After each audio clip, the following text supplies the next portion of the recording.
नमस्कार, मैं अरविंद कुमार। आप देख रहे हैं गौरव लाइव न्यूज। इस देश में दलित, शोषित, पीड़ित, वंचित समाज के लिए डॉक्टर बाबा साहब अम्बेडकर ने एक सपना देखा था और उन्होंने अपने सपने को पूरा करने के लिए जी जान मेहनत लगा दी। पूरी जिंदगी डॉक्टर बाबा साहब अम्बेडकर ने बहुजनों की आजादी के लिए लगा दी और उन्होंने पूरे देश का इतिहास बदल डाला। ठीक उसी प्रकार माननीय कांसी राम जी आए और उन्होंने भी एक सपना देखा और उन्होंने पूरे भारत में एक क्रांति पैदा की। डॉक्टर बाबा साहब अम्बेडकर के विचारों को लेकर उन्होंने पूरे देश में साइकिल से यात्राएं की। देश के जो शोषित वंचित समाज के लोग थे उनको इकट्ठा किया, एक प्लेटफॉर्म पे लाया और उनका खौफ इतना बढ़ गया कि अटल बिहारी जैसे दिग्गज नेता उनके नाम से भी डरते थे। लेकिन देखते देखते जो बहुजन राजनीति थी, खास तौर से जो उत्तर प्रदेश में दलित राजनीति थी, माननीय कांसी राम जी के जाने के बाद से आसमान से लेके जमीन पे आ गई। इसका जिम्मेदार कौन है? क्या कारण रहा है कि माननीय कांसी राम जी ने जो सपना देखा था, वो सपना बहुत ही कम समय में, बहुत ही कम समय में जमीन पर आ गया और जो उनकी बनाई गई राजनीतिक पार्टी थी, वो शिखर से शून्य पर आ गई। डॉक्टर बाबा साहब अम्बेडकर ने इस देश के बहुजन समाज को शासक वर्ग बनाने के लिए पूरी जिंदगी जी जान लगा दी, मेहनत की। ठीक उसी प्रकार माननीय कांसीराम साहब ने लगाया और उन्होंने पूरे देश में पैदल चलकर साइकिल यात्राएं की। उन्होंने जो बहुजन समाज 85 से 90% बहुजन समाज जो है उनको इकट्ठा किया, एक प्लेटफॉर्म पे लाया और ये एक देश में एक क्रांति पैदा हो गई। उस क्रांति का जो प्रभाव था, मात्र कुछ सालों में उनके द्वारा जो बनाई गई राजनीतिक पार्टी बीएसपी थी, उसका जनाधार घटते घटते घटते इतना घट गया कि आज शून्य पर पहुंच गया। इसके जिम्मेदारी आखिर कौन लेगा?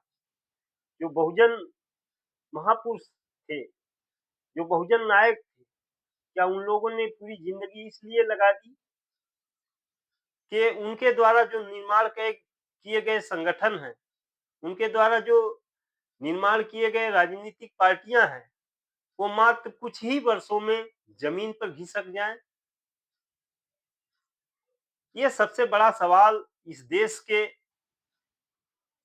लोगों के साथ, इस देश के जो बुद्धिजीवी वर्ग हैं, उन उनके लिए है कि आखिर क्या कारण रहा है कि पूरे देश में तीसरे नंबर की पार्टी रही बीएसपी जो है कुछ ही समय में जमीन पर आ गई। इसकी जिम्मेदारी कौन लेगा? आज से ठीक 25 साल पहले फूलन देवी का नाम तो आप लोगों ने सुना होगा। फूलन देवी ने बहन मायावती को लेकर एक बयान दिया था। उन्होंने कहा था, क्या है मायावती? क्या मायावती ने कभी गरीबी देखी है? क्या मायावती ने कभी दंश झेला है? क्या मायावती ने कभी अन्याय अत्याचार झेला है? मायावती तो बीजेपी के साथ चली जाती है। फूलन देवी के वो सवाल आज भी बहन मायावती के लिए एक सबक है और बहन मायावती के लिए सबक नहीं है, पूरे बहुजन समाज के लिए एक सबक है। काश बहुजन समाज के लोग फूलन देवी की उस बातों पे गौर किए होते तो आज माननीय कांसीराम जी के द्वारा बनाई गई पार्टी के इतने बुरे दिन नहीं आए होते। पूरे देश में तीसरे नंबर की पार्टी आज जमीन के नीचे धंसती चली जा रही है। इसका सबसे बड़ा जो कारण है वो आप सब जानते हैं। बहुजन समाज में जो मिशनरी लोग उनको लगातार इस पार्टी से दूर किया गया। जो बहुजन समाज के सच्चे सिपाही थे, उनको लगातार पार्टी से बाहर का रास्ता दिखाया गया, जिससे पूरे देश में जो बहुजन समाज के लिए काम करने वाले सिपाही थे, जिन्होंने पूरी जिंदगी जी जान लगा दी बहुजन समाज को बनाने के लिए, उनके अंदर काफी निराशा हुई। पूरे देश से जो बुद्धिजीवी वर्ग थे, जो बहुजन समाज के लिए 85% मूल निवासी समाज के लिए अपना घर बार त्याग कर काम करने के लिए निकले थे, अचानक उनके ऊपर मानो पहाड़ सा गिर गया। जब बहन जी ने पार्टी के कार्यकर्ताओं को चुन चुन कर बाहर निकालना शुरू किया, ऐसे ऐसे कार्यकर्ताओं को बहन जी ने निकाल फेंक दिया जो बीएसपी के फाउंडर मेंबर थे।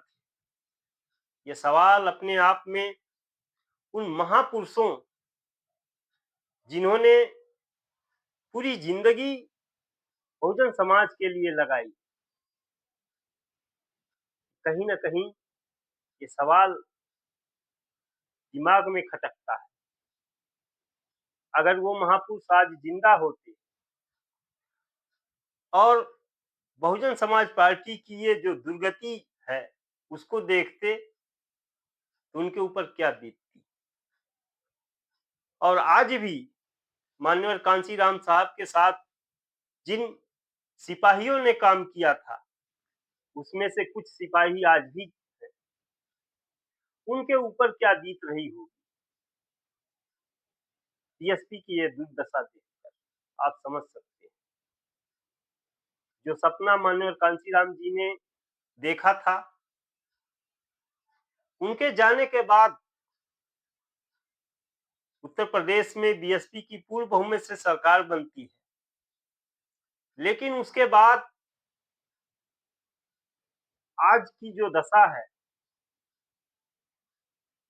वो आप देख सकते हैं कि बीएसपी जो है शून्य पर जा रही है। उसकी मात्र एक विधायक रह गया है।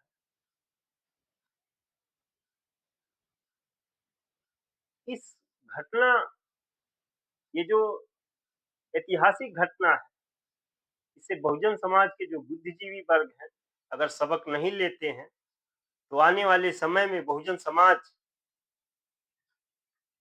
क्योंकि समाज में समाज चिंतक कभी कभी बड़े पैमाने पे जिस तरह से माननीय कांशीराम हुए, डॉक्टर बाबा साहब अम्बेडकर हुए, ऐसे लोग लाखों करोड़ों में एक पैदा होते हैं, लेकिन उनके द्वारा किए गए जीवन भर के संघर्ष को हम सभी ने गंवा दिया।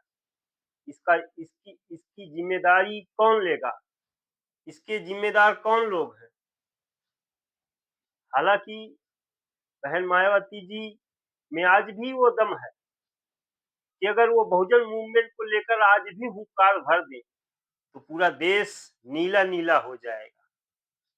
लेकिन जरूरत है बहुजन समाज के जो आदर्श हैं, उन आदर्शों पे चलने की, उन बहुजन समाज के जो महापुरुष हैं, उनके सपनों के साथ चलने की। माननीय कांशीराम जी पूरे देश में पूरे जीवन भर उन्होंने अपनी पूरी जवानी लगा दी। वो कभी, उनका एक भी किसी भारतीय बैंक में या दुनिया के किसी भी बैंक में एक भी खाता नहीं। उन्होंने पैसे को अहमियत नहीं दी। वो बहुजन समाज के लिए उन्होंने सब कुछ न्यौछावर कर दिया, जिसकी वजह से अटल बिहारी जैसे लोग, अटल बिहारी जैसे नेता माननीय कांशीराम से के नाम से डरते थे। माननीय कांशीराम साहब के आगे अटल बिहारी इतने मजबूर हो गए थे एक बार कि वो हाथ जोड़ रहे थे माननीय कांशीराम जी का।